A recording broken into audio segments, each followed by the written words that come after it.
Hey folks, welcome to Advisory. Happy Thursday. I hope you guys are all doing well. Today we're going to continue our series on Black history by talking about an idea known as systemic racism. We know what racism is. Racism is the outright hate towards a person based on their skin tone. And while there are a few true blue racists in the world, I would venture to say that most people aren't, at least intentionally, racist. Most people are good people. Most people get along with everybody. We all do have, however, implicit bias that we need to be aware of and watch out for in our own mind and in the way that we treat people. Implicit bias is the negative attitude of which one is not consciously aware against a specific social group. We probably all have some sort of experience with implicit bias, things that we have to unlearn about a group of people that we may not even be consciously aware of. While it may not always manifest into outright racism, we still need to be aware of how our own internal implicit bias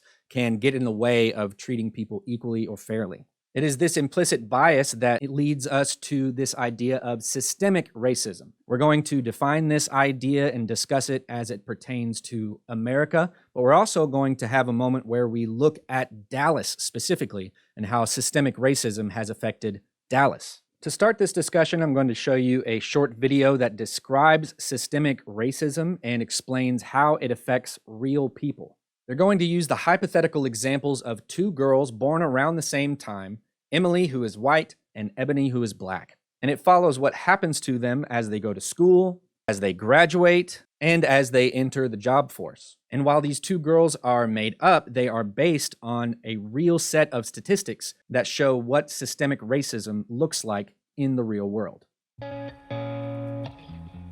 You might think racism in the US is really a case of a few bad apples. A racist cop here, a so-called Karen there, a leader of a white supremacist group. You know, people who deliberately hate.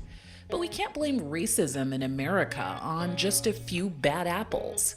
Think of our nation's problem as more like an apple pie, with the racial injustice baked right into every aspect of our society.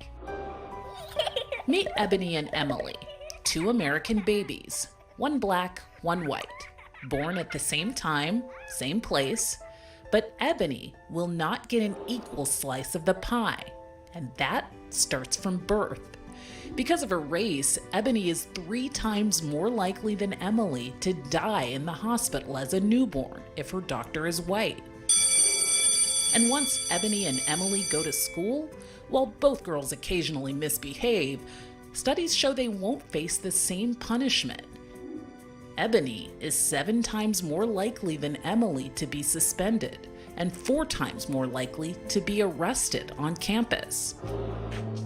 When the two girls grow up and apply for jobs, odds are fewer employers will call Ebony back because she has a black-sounding name.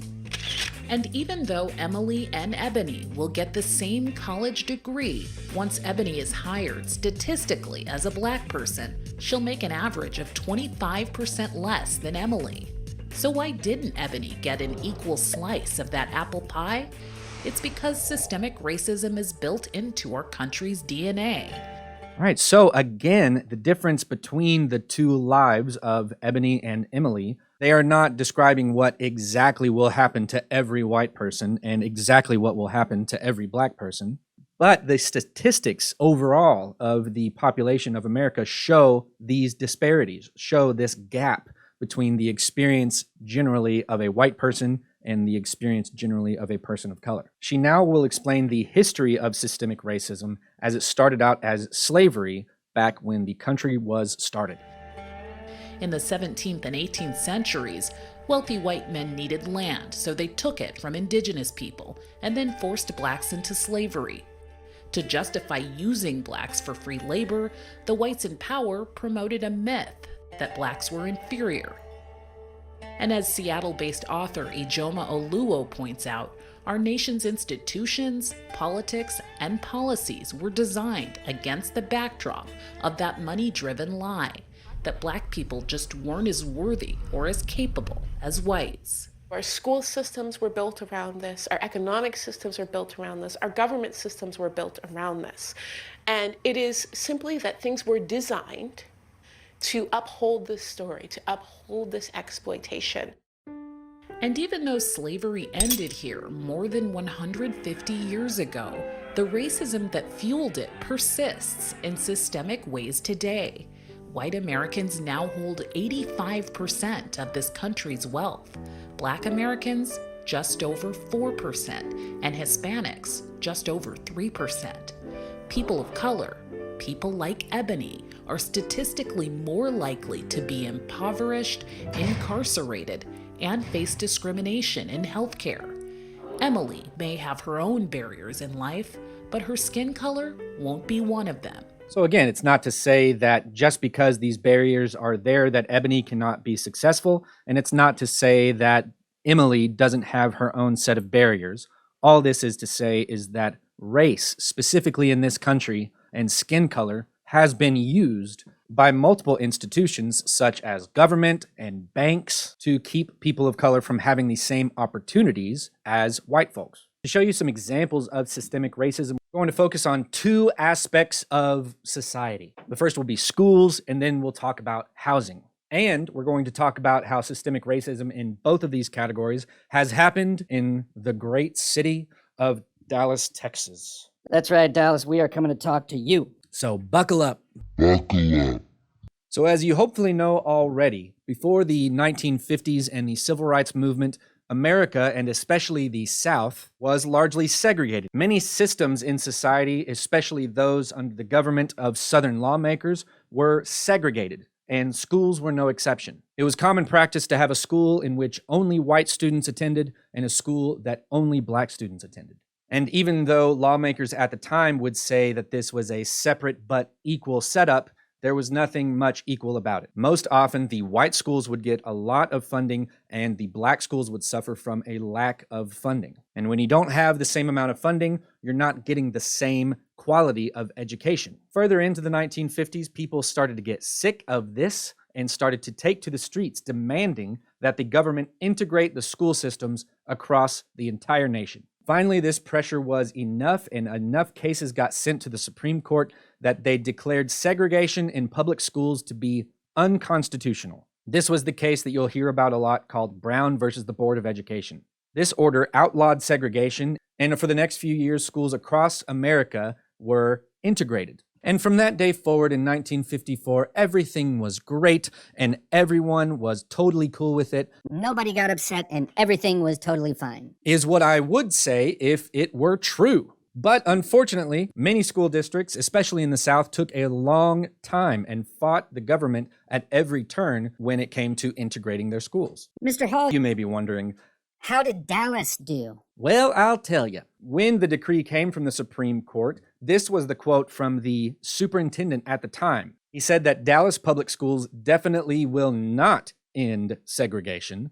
The opinion of the Supreme Court announced May 17th in 1954 was one of philosophy and policy and not a directive or decree directing that segregation be done. And the schools of Texas are operated under the laws enacted by the legislature pursuant to the Constitution.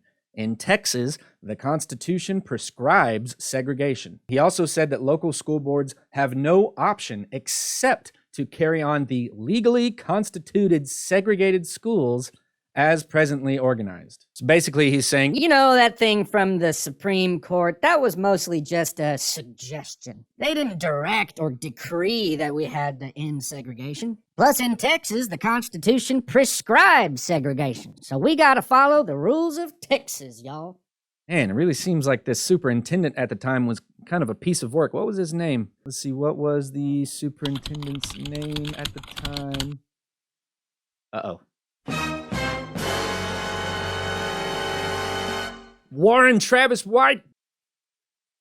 Come on, man, what are we doing here? It's not a good look, Warren. You can't go saying stuff like that when your last name is White.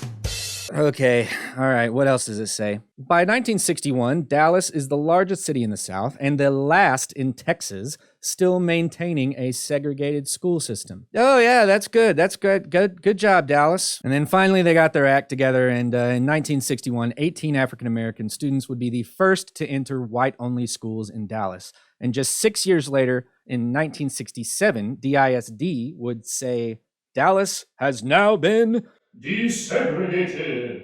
Everything is fine. Dallas has been desegregated. Oh, what's that?